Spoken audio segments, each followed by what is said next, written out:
BRS ప్రభుత్వంలో చాలా మంది ఫోన్ ట్యాపింగ్లు చేసినాయని చెప్పేసి మాట్లాడారు. అట్లా మీది ఏమైనా చేసిండ్రా మరి? నేను ఒక మాట చెప్తాను. ఫోన్ ట్యాపింగ్ ఆరోపణ అనుకుంటున్నా నేను. ఆరోపణ నిజమైతే కేంద్రంలో బీజేపీ ఉంది, వాళ్ళకి మాకేం పడదు కదా.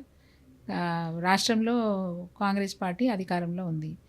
ఈ రెండు ప్రభుత్వాలు కలిసి ప్రూవ్ చేయండి, బయట పెట్టండి. ఎందుకు ఇంత టైం తీసుకుంటున్నారు? కేవలం ఆ పదాన్ని వాడుకొని మమ్మల్ని జనంలో బ్యాడ్ చేయడానికి ప్రయత్నం చేస్తున్నారు. ఇప్పటి వరకు ఆధారాలు ప్రభుత్వాలే మీ ఉన్నప్పుడు లోపలికి వచ్చి ఎవడు చేస్తాడు? నా భాష ఎవడు చేస్తాడు అంటున్నా. ప్రభుత్వమే మీది, సెక్రటేరియటే నీ ఆధీనంలో ఉంది. నీ సెక్రటేరియట్లకి ఎవరు వచ్చి అట్లాంటి పిచ్చి పనులు చేస్తారు చెప్పండి? తప్పు కదా ఆ మాట మాట్లాడడం. నీ చేతగానితనమని ఒప్పుకుంటే ఒప్పుకో, ప్రూవ్ చేయగలిగితే ప్రూవ్ చేయండి. నేను కాంగ్రెస్ పార్టీని అడుగుతాను, మీరు అధికారంలో ఉన్నారు, ప్రభుత్వంలో ఉన్నారు, మీకు అన్ని అధికారాలు అన్ని శాఖలు మీ చేతుల్లో ఉన్నాయి. బయట పెట్టండి.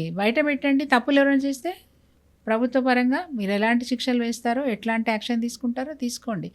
ఊరికే ఒక పదాన్ని పెట్టుకొని దాన్ని వాడుకుంటూ డ్రాగ్ చేసుకుంటూ తొందరగా కథం చేయండి. కేటీఆర్ తప్పు చేస్తే కేటీఆర్ని మీద కేసు పెడతారా? ఏం యాక్షన్ తీసుకుంటారో తీసుకోండి. ఏ యాక్షన్ తీసుకోండి. చట్టం ఏం చెప్తుందో దానికి అనుకూలంగా చేయండి. దీన్ని ఎందుకు సాగదీస్తున్నారని అడుగుతున్నాం. సాగదీస్తే మీకు లాభం కాబట్టి, దాంట్లో ఏమి లేదు కాబట్టి, పస లేదు కాబట్టి. పస ఉంటే ఎప్పుడో బయటపడేది. పస ఏం లేదు కాబట్టి మేము ఒక్కసారి నింద వేసి వెనక్కి తగ్గాలంటే మీకు ఈగో, ఆ ఈగో సాటిస్ఫై చేయడం కోసం ఆ నిందని అట్లనే ఉంచాలని ప్రయత్నం చేస్తుంది ప్రభుత్వం తప్ప దానికి మించి ఏం లేదు. బీజేపీ కేంద్రంలో ఉంది, కాంగ్రెస్ రాష్ట్రంలో ఉంది. ఇద్దరు అధికార పార్టీలో ఉన్నవాళ్ళు ఏదైనా చేయొచ్చు. బీజేపీ బీఆర్ఎస్ అప్పట్లో కలిసి పనిచేద్దాం అని చెప్పేసి క్లారిటీ ఇవ్వదలుచుకున్నా. ఫోన్ ట్యాపింగ్ అంటే టెలికమ్యూనికేషన్స్ శాఖ యొక్క పర్మిషన్ లేకుండా, అది పోలీస్ శాఖ అయినా సరే, స్టేట్ గవర్నమెంట్స్ అయినా సరే, టెలికమ్యూనికేషన్స్ శాఖ కేంద్ర శాఖ, అది కేంద్ర ప్రభుత్వంలో ఉన్న టెలికమ్యూనికేషన్స్ పర్మిషన్ లేకుండా ఫోన్ ట్యాపింగ్ చేయడానికి ఆస్కారం ఉండదు. వాళ్ళు పర్మిషన్ తీసుకోవాలి. ఇప్పుడు ఎయిర్టెల్ అయినా ఇంకేదైనా పర్మిషన్ తీసుకోవాల్సింది. ఆస్కారమే ఉండదబ్బా, చెప్తున్నది. ఇప్పుడు ఇంటెలిజెన్స్ డిపార్ట్మెంటో లేకపోతే క్రైమ్ ఇన్వెస్టిగేషన్ డిపార్ట్మెంట్స్ వాళ్ళు ఫోన్ రికార్డ్ చేయడానికి కూడా, ఎవరిదైనా ఒక నిందితుడు ఉన్నాడు, అతను చేసిన క్రిమినల్ చేసిన యాక్టివిటీస్ అన్నీ కూడా బయట పెట్టడానికి టెలికమ్యూనికేషన్ శాఖ ద్వారా పర్మిషన్ తీసుకున్న తర్వాతనే వాళ్ళ ఫోన్ కాల్స్ బ్యాకప్ అంతా తీసుకోవడానికి ఆస్కారం ఉంటుంది తప్ప ఏది పడితే అది పోలీస్ శాఖ కూడా చేయడానికి ఉండదు, ప్రభుత్వాలు కూడా చేయడానికి ఉండదు. అది ఒక నిబంధన కాబట్టి అవకాశమే లేదు, అట్లా చేయడానికి అవకాశమే లేదు. ఓకే, మొన్న రజతోత్సవ సభ పెట్టి కేసీఆర్ గారు ఇక నేను కొట్లాడతా, ఇక నేను వచ్చి ప్రజల మధ్య ఉంటా అని చెప్పేసి మాట్లాడారు. మళ్ళీ ఫామ్ హౌస్కి అంకితం అయ్యారు. ఫామ్ హౌస్ అంటే ఏంటో నాకు అర్థం చెప్పాలా. ఫామ్ హౌస్ అంటే ఆయన ఎక్కడైతే వ్యవసాయం చేసుకుంటున్నాడో అక్కడ ఇల్లు కట్టుకొని ఉన్నాడు. ఫార్మింగ్ అంటే ఏంది? వ్యవసాయం కదా, సాగు చేసుకోవడమే కదా. సాగు భూమి దగ్గర పోయి ఇల్లు కట్టుకున్నాడు. దాన్ని మీరు ఫామ్ హౌస్ అంటే మేము ఏం చెప్పలేము కదా. ఆయనకు ఇంతకుముందు నందినగర్లో ఇల్లు ఉండే, ఇప్పుడు సరిపోవట్లేదు కాబట్టి ఆయన ఏం చేశారు, సీఎం అయిన తర్వాత ప్రగతి భవన్లో ఉండడం స్టార్ట్ చేశారు. అదే నివాసంగా ఉంచుకున్నారు. సీఎం నివాసం అదే. ఎవరైతే అధికారంలో సీఎం వస్తారో ఆ సీఎం గారికి అది ఒక అకామిడేషన్, అంతే కదా. ఎమ్మెల్యేలకు క్వార్టర్స్ ఇస్తున్నారు, మినిస్టర్స్ క్వార్టర్స్ ఇస్తున్నారు, ముఖ్యమంత్రికి కూడా అదొక క్వార్టర్ లాగా ప్రగతి భవన్ నిర్మాణం చేసి వారు అందులో ఉన్నారు. ఓడిపోగానే తన ఇంటికి తను వెళ్ళిపోయినారు. అది ఇల్లు మాత్రమే. ఫామ్ హౌస్ అనే మాట అలవాటైంది మనకి.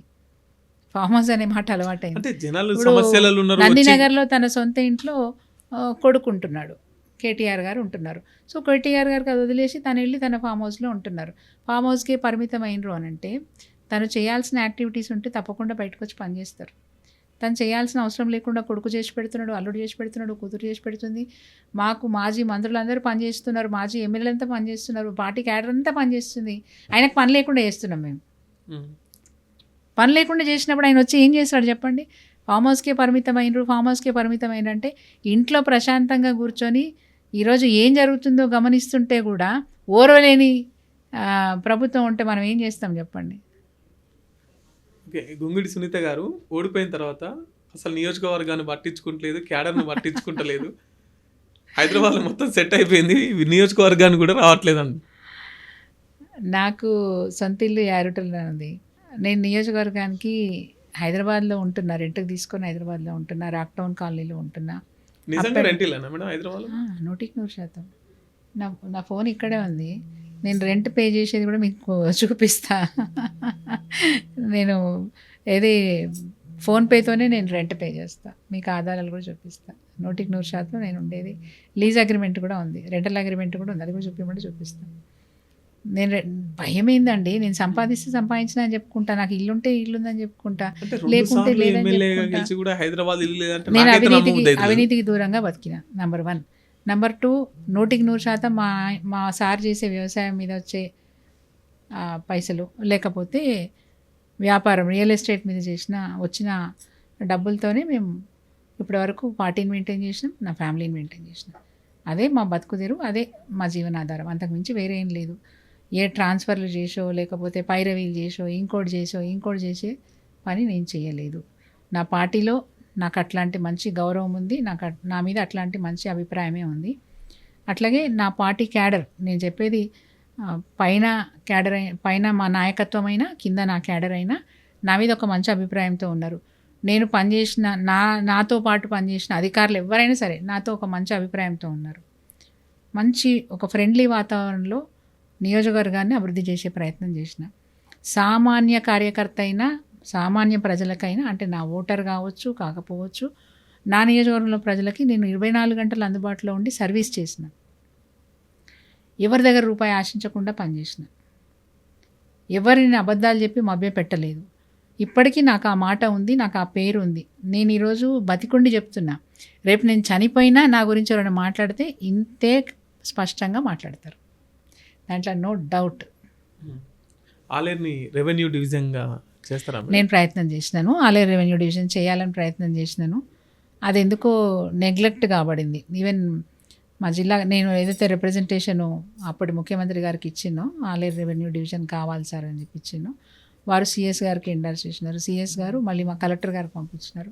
మా కలెక్టర్ గారు కూడా ఫీజిబిలిటీ రిపోర్ట్ పంపించినారు, అవసరమే ఇది అని చెప్పి జియోగ్రఫికల్గా ఎట్లా ఇది చేయొచ్చు అనే దాని మీద పూర్తి రిపోర్ట్ వారు చేసి పంపించినారు. ఆ తర్వాత సిఎస్ దగ్గరనే పెండింగ్ ఉండిపోయింది, కాలేదు. నేను పర్సూ చేద్దామన్న అనేక కారణాలతో, ఎందుకంటే విపరీతమైన ఒత్తిడి ప్రభుత్వం మీద ఉండే, అనేక రెవెన్యూ డివిజన్లు డిమాండ్లు తెర మీదకి వచ్చినాయి. సో ఒకటి చేసి ఒకటి చేయకపోతే అనవసరం ఇంకో దగ్గర ఎమ్మెల్యే ఇప్పుడు డిస్టర్బ్ అవుతారు, మెల్లగా ఒకటి మెల్లగా చేసుకుందామనే ఆలోచనలో మాది పెండింగ్ పడ్డది మా ఆలేరు. బట్ అవసరమే, ఆలేరు రెవెన్యూ డివిజన్ ఏర్పాటు చేసుకోవడం అనేది చాలా చాలా చాలా అవసరం. బీర్లా ఐలయ్య గారు ఏమైనా మార్పు తీసుకొచ్చినా మేడం ఆలేరులో? ప్రజలను అడగండి, నాకైతే ఏం కనిపిస్తుంది అంటే మీ పాలనకి ఆయన కొంచెం ఏమన్నా కొంచెం చిన్న మార్క్ అన్నా కనిపిస్తుంది. ఏం కనిపిస్తుంది అంటే అక్రమంగా కబ్జా చేసుకోవడం, ఒకరి పేరు మీద ఉన్న భూమిని ఇంకోరి పేరు మీద చేయించడం, ఓనర్కే తెలియకుండా భూములో అంటే పట్టా మారిపోవడం, రెవెన్యూ రికార్డ్స్ మారిపోవడం, ఇవైతే కనిపిస్తున్నాయి.